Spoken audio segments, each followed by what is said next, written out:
আগে যদি জানতাম এটাই তোমার সঙ্গে আমার শেষ দেখা হবে, আমি কখনোই তোমাকে যেতে দিতাম না। কখনো আমি এই ভুল করতামই না। কেন জানি মনে হচ্ছে ঈশ্বর হয়তো অপেক্ষায় ছিল তুমি কখন আমার কাছ থেকে দূরে যাবা, আর এই সুযোগটাকে কাজে লাগিয়ে তোমাকে আমার কাছ থেকে কেড়ে নেবে। না হলে পাঁচটা বছর তোমাকে আগলে রেখেছি, এই কয়টা দিন আগলে রাখতে পারতাম না? রাগ করতাম, রাগ ভাঙিয়ে নিয়ে আসতাম।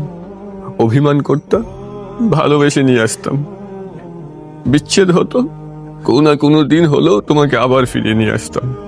কিন্তু ভগবানের নিয়ম ভাঙার তো ক্ষমতা আবার নেই। তাও যদি থাকে আমি তাও করতাম। আমাকে যে পুরা জীবিত লাশ বানিয়ে গেলে, দেহটা আমার এখানে পড়ে থাকলো, মনটা যে আমার তোমার কাছে পড়ে আছে।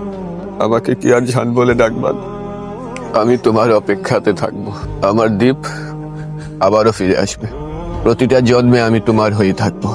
তুমি আবারও জন্ম নিও, আমি আবারও তোমার প্রেমে পড়বো। নিজের খেয়াল রেখো, তোমার মিথিলা।